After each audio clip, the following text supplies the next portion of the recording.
the most racist town in America.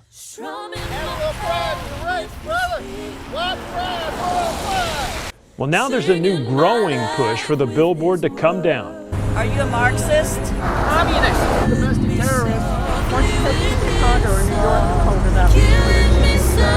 That's the moniker given to the town of Harrison, Arkansas. And that is not the message our community wants to convey. It's founded by the Night Party, formerly known as the Night of the Ku Klux Klan. I'm sure this video with over 11 million views has definitely caught your eye.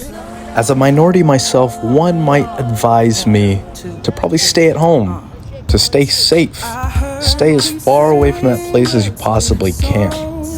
But like a car crash, one cannot look away. So, is it as bad as people say? I wanted to see it for myself. I went to the most racist town in America.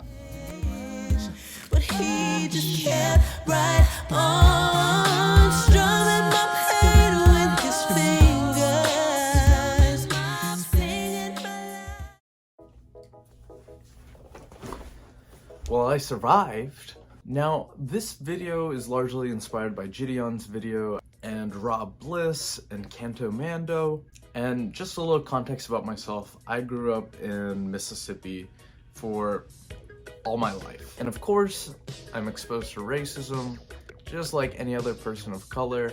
However, the degree of which is, very different and very contextual to African Americans. Moreover, I also want to say that this video actually started out as a bit. My plan was to go into the most racist town in America and just take a huge piss. Because honestly, I thought it'd just be funny to just say I pissed in the most racist town in America. However, after doing more research, I realized that there's a lot more implications to this terminology than one would think. Fun fact, it's not actually Harrison, Arkansas that houses the KKK. It's a little town called Zinc. Harrison is not as dangerous as what people are believing to be. It's already debunked that this town is actually not the most racist town in America. It's actually a town called Zinc. Maybe racist. Out in Zinc, which is probably like a 20-minute drive, the leader of the Ku Klux Klan or whatever lives out there. And I wish that was the helpful vitamin. Now, that town is 20 minutes away from Harrison, Arkansas, and now 20 minutes might not seem too far in the city. Now, I know that 20 minutes takes about probably like 3 miles. Like the 3 mile down the road Walmart, that's 20 minutes. In this rural little country town, that's pretty significant. Now, I'm not gonna go on the record and say that Harrison, Arkansas is perfect, because nowhere else is perfect. But damn, that's tough. Most racist town in America? That is gnarly. And of course, there are many, many different people, and it's hard to generalize a group of people without being there. But the census is 94.1% white, 1.01% Asian, and 0.06% black. So, hypothetically, not every single person might be racist, but for sure, I had weird experiences up there. But what do you expect when your forehead looks like this? It feels strange being like an ultra minority, if that makes sense. So of course everybody else is gonna get singled out, yada yada. Whatever you are that minute percentile minority, eyes are gonna go your way. You can literally count on your fingers the people of color you saw, and I saw literally one Asian guy my entire trip. And the city is definitely right-leaning. Of course, there's Trump flag, don't step on snake. But like, complete politics aside, despite how important it actually is. My experience in Harrison, Arkansas was very quiet. People are nice. It's still, despite being in the north, very southern feel. So if somebody says hey to you, you say hey back. If somebody holds open the door, you say thank you. So of course, people were still very nice. However, I don't know if it's just me being paranoid, but a lot of people were just staring. So we walked around for like half an hour, and to be honest, there was quite a bit of staring. Staring is a southern no-no. You don't stare at people. And for somebody to do that up there, that's a little bit sussy. And I know this point is about to be a little bit problematic, but it was also interesting to romanticize the idea of being there.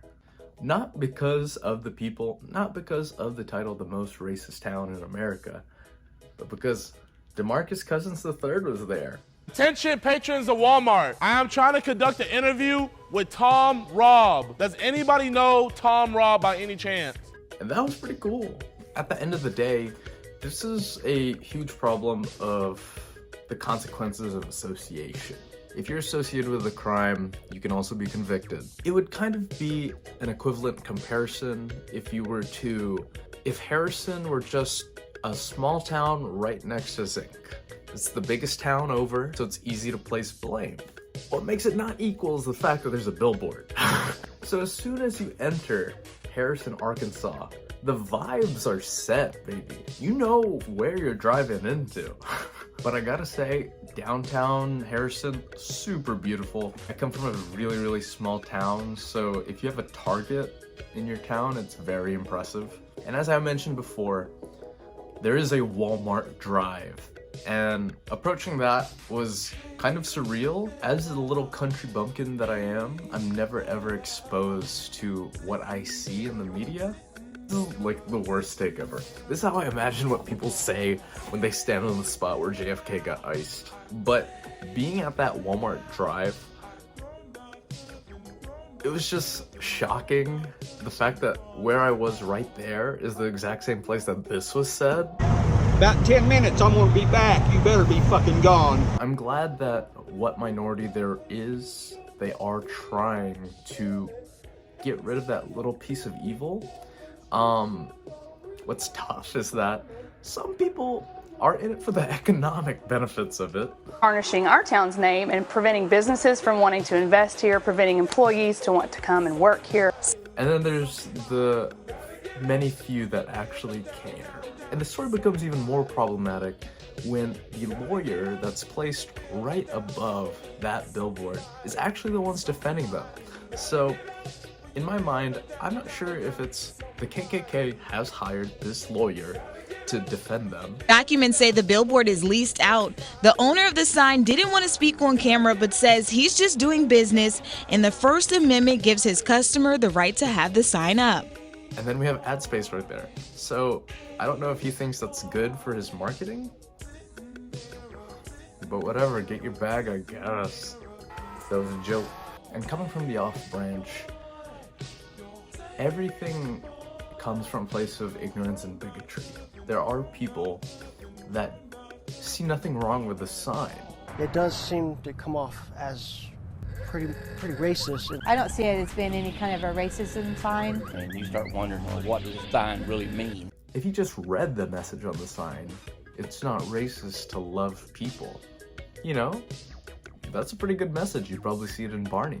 Not to start name calling and not to start stopping the spread of love, but what kind of f***ing idiot are you that you're only reading the message saying, oh, there's nothing wrong with it, and there's literally a line that says whiteprideradio.com. You're literally admitting your dunceedness, your inability to understand context or implications. Sure, they're just trying to protect their gang, but it literally shows how ridiculously stupid being a bigot is. But anyways, this is just a video to convey any stories if anybody's unfamiliar with the subject.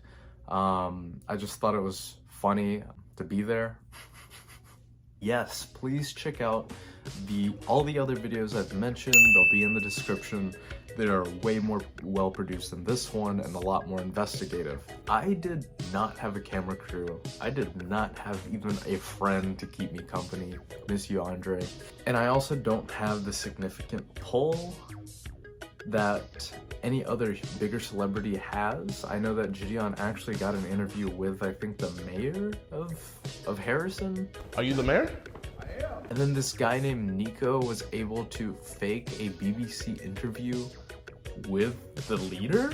This is America's most racist man. And check them all out. They're way better. I'm just a small source to this 3,000 people who want to look at me. But yeah, racism sucks. But here's a video of me pissing in the most racist town in America.